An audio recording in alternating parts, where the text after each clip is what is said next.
नमस्कार दोस्तों, स्वागत है आपका हमारे यूट्यूब चैनल पर। तो दोस्तों, आज हम आए हैं कैथल शहर में जवाहर पार्क में। दोस्तों, आज का ब्लॉग काफ़ी अलग होने वाला है, क्योंकि आज हम आए हैं यहाँ पर एक गरीब के बेटे मोहित की 10 साल के लड़के की हत्या कर दी है। और भी उसी सिलसिले में आज यहाँ पर बहुत समाज इकट्ठा हुआ है, गरीब समाज, वाल्मीकि समाज। तो इसलिए आज हम यहाँ पर पहुँचे, उनको न्याय दिलवाने के लिए हम भी उनके साथ लगे हैं। तो दोस्तों, देखते रहिए आज का ब्लॉग कि क्या मामला है और क्या इसके बारे में अभी कार्रवाई होती है। तो चलिए वीडियो स्टार्ट करते हैं। बस बोलिए, क्या नाम आपका? जी, मैं शिव कुमार सिसला, राष्ट्रीय अध्यक्ष है अखिल वाल्मीकि महापंचायत है। प्रदर्शन करने के लिए कैथल क्यों आना पड़ा, क्या मामला है? देखिए, ये मामला पिछले 6 तारीख का मामला है। वहाँ गांव फतेहपुर में एक छोटा सा बच्चा था, 11 साल का मोहित है, 10 साल का, उसको जान से मार करके कुछ लोगों द्वारा और उसको पानी में डाला गया। और हमारी आज माननीय महामहिम राष्ट्रपति महोदय के नाम हमने ज्ञापन तैयार कर रखा है। हम मार्फत डीसी साहब के ज्ञापन देने का काम करेंगे और उसमें हमारी एक ही मुख्य रूप से मांग होगी कि दोषियों को फांसी की सज़ा मिले। और यही हम करते हुए यहाँ से 3 किलोमीटर पैदल चल कर के और वहाँ हम डीसी साहब को ज्ञापन सौंपने का काम करेंगे। और पीड़ित परिवार के लिए, और जो बस्ती है, वाल्मीकि बस्ती है वहाँ की, वहाँ पर वाल्मीकि समाज बिल्कुल सुरक्षित महसूस नहीं कर रहा। वहाँ भी हम बस्ती के लिए भी हम सुरक्षा की जो न्यायपालिका है उससे गुहार लगाने का काम करेंगे। सुरक्षा के मामले में क्या, कैसे सुरक्षित महसूस नहीं हो रहा, कैसे लगा? देखिए, जो दबंग थे, जिन लोगों ने बच्चों को मारा है, उन लोगों ने धमकी दी हुई थी। ये उन्होंने पुलिस में अपने बयान में कबूल किया है कि उनके टारगेट वाल्मीकि समाज के ही 3 और लोग हैं। तो आगे किसी के साथ ऐसी अनहोनी घटना ना हो, इसके लिए हम टंकी मोहल्ला बस्ती गांव फतेहपुर में पुलिस की एक परमानेंट चौकी चाहते हैं। और वहां कम से कम 20 या 25 वाल्मीकि समाज के लोगों को शस्त्र लाइसेंस की भी हम डिमांड करते हैं कि उनको शस्त्र लाइसेंस दिए जाए ताकि वो अपनी सुरक्षा खुद कर सकें। जी, आज का हमारा बस यही मुख्य रूप से एजेंडा है। जी नमस्कार, मेरा नाम मोहनलाल गाँव चुलवाड़ा, अखिल वाल्मीकि महापंचायत जिला राजस्थान। क्यों प्रदर्शन करना पड़ा, क्यों रखा हुआ? प्रदर्शन देखिए, आपके चैनल के माध्यम से एक बात कहना चाहते हैं कि गांव फतेहपुर में कुछ दिन पहले कि 10-12 साल का नाबालिग बच्चा था अपना वाल्मीकि समाज से, उसको दरिंदों ने बेरहमी से कत्ल किया। और उसमें पुलिस ने जो कार्रवाई ठीक टाइम से करनी चाहिए थी, वो ठीक टाइम पे कार्रवाई नहीं की, इसलिए उसकी हत्या हुई है। तो हमारी सरकार से और कानून से अपील है कि जिन दोषियों ने ऐसा घिनौना अपराध किया है उनको फांसी की सज़ा दिलाने के लिए हमारे राष्ट्रीय अध्यक्ष शिव कुमार सिसला जी ने जी प्रोग्राम रखा है और राष्ट्रपति के नाम ज्ञापन सौंपने का काम है। किसी प्रकार का कोई डर है आप लोगों को? जो ऐसा है जी, जो फतेहपुर गांव में हमारे वाल्मीकि समाज के लोग वो डरे हुए हैं। जिन दोषियों ने ये काम किया है वहाँ से कुछ धमकियाँ आ रही हैं कि और किसी आदमी को वो टारगेट बनाना चाह रहे हैं, कत्ल करना चाह रहे हैं। इसलिए हमारी सरकार से अपील है कि एक परमानेंट चौकी पुलिस की वहाँ बिठाई जाए, ज़्यादा से ज़्यादा शस्त्र लाइसेंस, और ज़्यादा से ज़्यादा हमारे समाज को शस्त्र लाइसेंस दी जाए।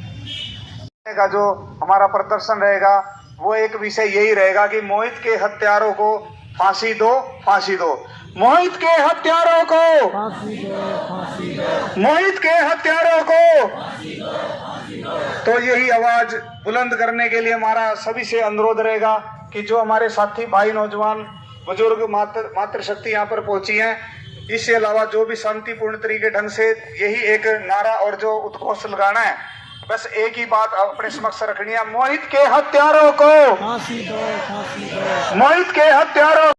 आगे जो रणनीति है उसके बारे में हम सभी को दिशा निर्देश दें, किस तरह हमने यहाँ से चलना है, आगे जो किस तरह उन्हें ज्ञापन देना है, उन सारी बात पर जो प्रकाश डालेंगे हमारे राष्ट्रीय अध्यक्ष शिव कुमार जी वो डालेंगे। अब मेरा उनसे पुनः अनुरोध है कि कृपया वहाँ अपना उद्बोधन दे। आवाज दो, आवाज दो, आवाज दो, मोहित के हत्यारों को फांसी दो, फांसी दो, बोल लो भाई, मोहित के हत्यारों को फांसी दो, फांसी दो, मोहित के हत्यारों को फांसी दो, फांसी दो। भाई बोलना सभी साथियों ने है, और मेरा सबसे पहले तो निवेदन है कि जो साथी परिवार के दुख की घड़ी में शामिल हुए हैं, बेटे मोहित की हत्या को लेकर दुख जाहिर करने के लिए यहां पर आए हैं, फांसी की सजा की डिमांड करने के लिए यहां पर आए हैं, वो सारे के सारे साथी मेरे सामने आ जाएं। कोई भी साथी इधर उधर ना फिरे। जो साथी यहां वहां खड़े हैं उनका अंदाजा लगाया जा सकता है कि इनके अंदर कितनी पीड़ा है। तो सबसे पहले तो दुख की इस घड़ी में आप लोग पहुंचे। गांव फतेहपुर के भी 36 बिरादरी के भाईचारे को मैं नमन करता हूं, आभार व्यक्त करता हूं कि आप लोगों ने जो भाईचारे का परिचय दिया वो वास्तव में काबिले तारीफ है। और जो वाल्मीकि समाज के आसपास के और पूरे प्रांत भर से जो अखिल वाल्मीकि महापंचायत के चेहरे यहां पर आए हैं, मैं दिल की गहराई से आप सभी का धन्यवाद करना चाहूंगा कि आप लोगों के अंदर वंचितों के प्रति, पीड़ितों के प्रति, शोषितों के प्रति जो आपके मन में ये भरा हुआ है। जब दूध पिलाती है, जब बच्चे का रो रो करके बुरा हाल हो जाता है, और अगर बच्चा नहीं रोए ना, माता भी उसको दूध नहीं पिलाती और सोचती है कि मैं दूसरा काम कर लूंगी, तीसरा काम कर लूंगी, जब तक ये चुप बैठा है, जब तक ये सो रहा है, जब तक मैं और कोई काम कर लूंगी। सोचती है ना सारी माताएं बहनें, ऐसी बात है, ठीक है ना। लेकिन जब तक आप लोग संघर्ष नहीं करेंगे, अन्याय के खिलाफ आवाज नहीं उठाएंगे, तब तक आप लोगों की सुनने वाला कोई नहीं है। यह भी पक्की बात है। बुजुर्गों, साथियों, माताओं, बहनों, आज 10 वर्षीय बेटा मोहित हमारे बीच में नहीं रहा। ये बड़ी विडंबना की बात है।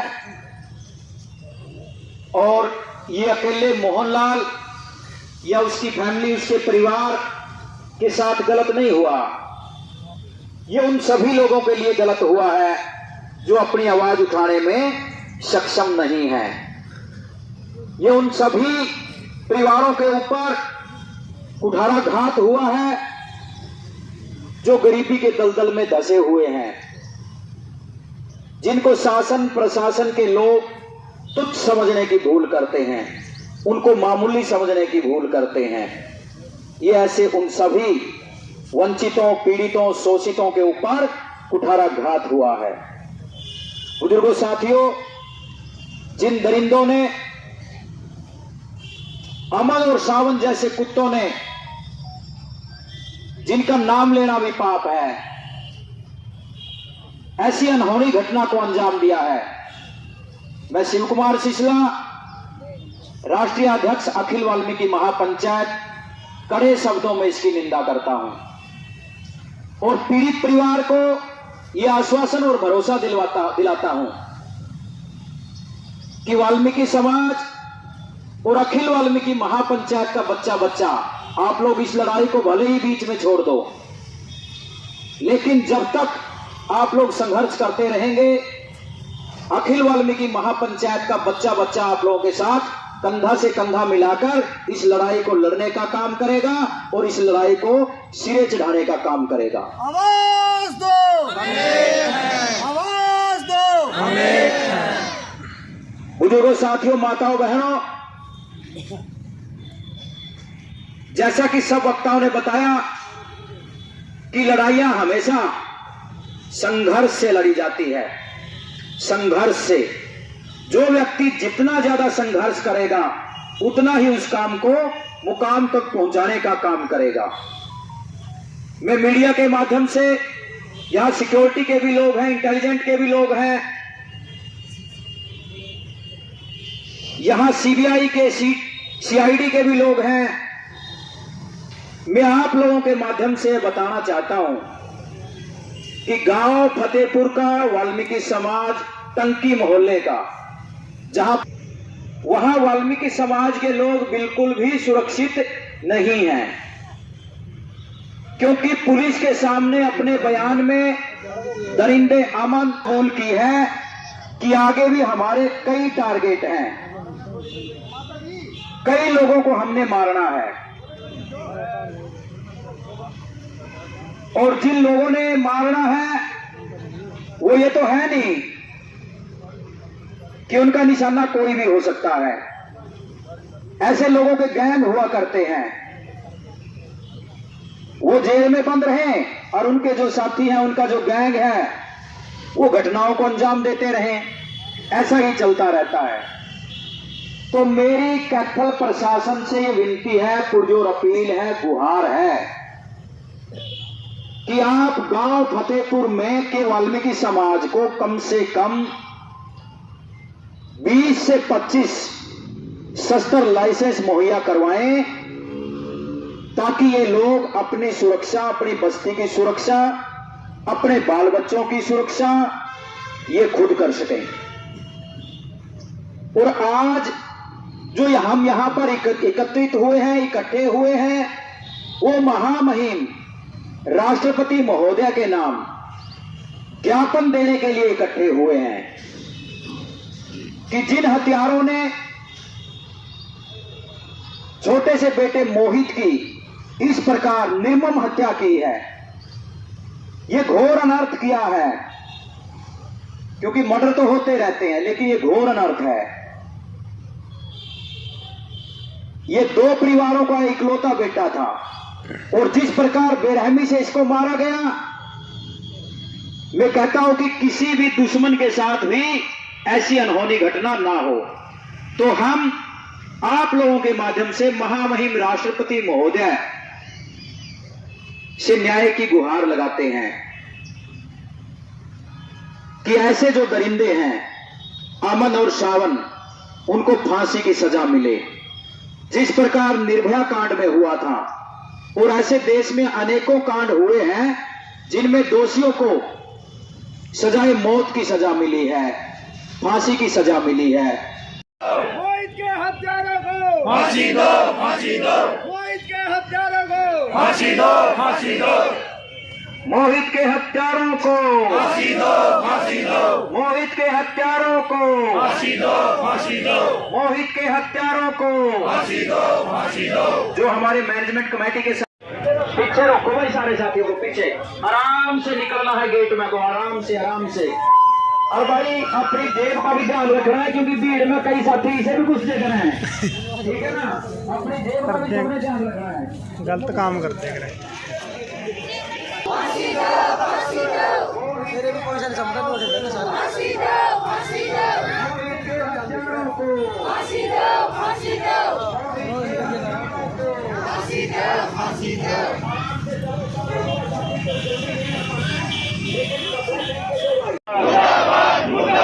कुंडली पुलिस प्रशासन हाय हाय, कुंडली पुलिस प्रशासन हाय हाय, कुंडली पुलिस प्रशासन मुर्दाबाद, पुलिस प्रशासन होश में आओ, पुलिस प्रशासन होश में आओ, मोहित के हत्यारों को फांसी दो, मोहित के हत्यारों को फांसी दो, मोहित के हत्यारों को फांसी दो, मोहित के हत्यारों को फांसी दो। यहाँ को आओ भाई, हत्यारों को फांसी दो, जोर जुल्म की टक्कर में जय जय जय जय जय भीम, जय भीम, जय भीम, जय जय जय जय भीम, जय भीम, जय भीम। जोर जुल्म की टक्कर में मोहित के हत्यारों को फांसी दो, मोहित के भाई पतले कर दो, पतले लंबा चलेगा ना अगर पतला करोगे।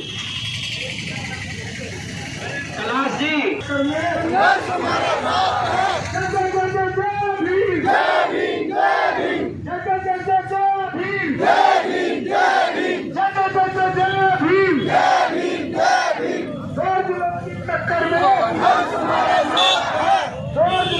टक्कर में आवाज दो, आवाज दो।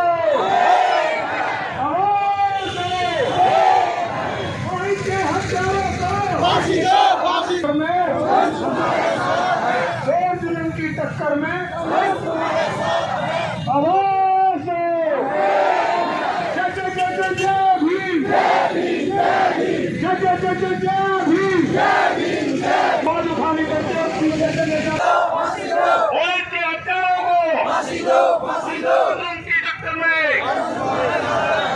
मोहित के हत्यारों को फांसी दो, फांसी दो।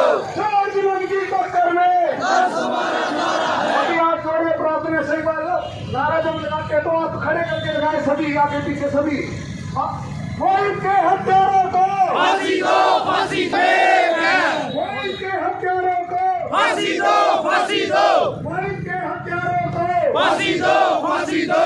जय भीम, जय भीम, जय भीम, जय भीम, जय भीम, जय भीम, जय भीम, जय भीम, जय भीम। की टक्कर में संघर्ष हमारा नारा है। मोहित के हत्यारों को फांसी दो, फांसी दो। मोहित के हत्यारों को फांसी दो, फांसी दो। मोहित के हत्यारों को फांसी दो, फांसी दो। ये सारे के सारे जो समाज है इनको नौकरियों में भी लाभ मिल सके, और अगर खट्टर साहब ये काम कर देते हैं तो तीसरी बार खट्टर साहब को हैट्रिक लगाने से कोई रोक नहीं सकता। और अगर ये खट्टर साहब ने ये काम नहीं किया तो देख लिए तीसरी बार तो उनको फिर जाना ही पड़ेगा। जो वाल्मीकि समाज की अनदेखी करेगा, ठीक है, उसको भुगतान तो भुगतना ही पड़ेगा। जो डीएससी समाज की अनदेखी करेगा उसको भुगतान भुगतना पड़ेगा। साफ तौर पर जो है ना हरियाणा सरकार के मुखिया खट्टर को जो है ना चैलेंज कर रहे हो। मैं खट्टर साहब को भी चैलेंज कर रहा हूँ, भूपेंद्र सिंह हुड्डा जो को भी चैलेंज कर रहा हूँ, मैं दुष्यंत चौटाला जी को भी चैलेंज कर रहा हूँ, और जो है हमारे वो INND के अभय चौटाला जी हैं, उनको भी मैं चैलेंज कर रहा हूँ कि आप सारे के सारे जितने भी है अपनी अपनी पार्टी के जो आपके नुमाइंदे हैं, आने वाला जो राज्यसभा के लिए सीट खाली होने जा रही है वाल्मीकि समाज को आज एक भी वाल्मीकि समाज का नेता यहाँ पर मंत्री नहीं है हरियाणा सरकार में। कृष्ण बेदी के बारे में क्या कहेंगे जो प्रमुख सलाहकार है? देखिए, कृष्ण बेदी अखिल वाल्मीकि महापंचायत ही नहीं, आज वंचित अनुसूचित जातियों का ही नहीं, पूरे जितनी भी अनुसूचित जातियां उनका एक छत्र नेता बन चुका है और बहुत बड़ा नेता बन करके उभर चुका है। कृष्ण बेदी जी का मुकाबला करने वाला पूरे भारतवर्ष में अनुसूचित जाति का कोई भी दूसरा नेता नहीं है जो अनुसूचित जाति के लिए काम किया है आज तक माननीय कृष्ण बेदी जी के अलावा। क्योंकि कोई भी, चाहे कोई हमारी बहन कुमारी शैलजा हो या कोई भी मायावती जी हो, उनकी अगर हम तुलना माननीय कृष्ण बेदी जी से करें तो वो गलत होगा। क्योंकि आज तक दलितों के लिए, वंचितों के लिए, पीड़ितों के लिए वो एक भी, आप वाल्मीकि जी के नाम से छोड़ दो, संत शिरोमणि गुरु रविदास जी के नाम से छोड़ दो, संत कबीरदास जी के नाम से छोड़ दो, बाबा साहब भीमराव अंबेडकर जी के नाम से भी छोड़ दो, एक लाइब्रेरी तक नहीं बना सके। और ये कैथल के अंदर माननीय कृष्ण बेदी जी ने माननीय मुख्यमंत्री जी से मिलकर के जो भगवान वाल्मीकि सांस्कृतिक विश्वविद्यालय बनाने का जो काम किया है, ये उन्होंने साबित कर दिया कि एससी समाज में, अनुसूचित जाति में माननीय कृष्ण बेदी जी से बड़ा कोई नेता नहीं है। जी धन्यवाद शिव कुमार जी, बहुत बहुत शुक्रिया आपका। तो दोस्तों और दर्शकों, मैं आपको बता रहा हूँ कि शिव कुमार सिसला, इन्होंने राष्ट्रीय अध्यक्ष अखिल भारतीय वाल्मीकि समाज, उन्होंने अपने बयान मीडिया पर बड़े बेबाक तरीके से चैलेंजेबल जो है विचार है वो दिए हैं। और चाहे खट्टर सरकार हो, चाहे अभय चौटाला हो, चाहे हुड्डा हो, चाहे दुष्यंत हो, सबके बारे में इन्होंने खुले तौर पर वाल्मीकि समाज से अग्रणी होने की बात कही है कि हमारे किसी जो सदस्य को राज्यसभा के अंदर मनोनीत करके भेजा जाए ताकि वाल्मीकि समाज को कोई मान मिल सके। जी, कैमरा पर्सन के साथ राजेंद्र कौशल, हरियाणा। जी नमस्कार।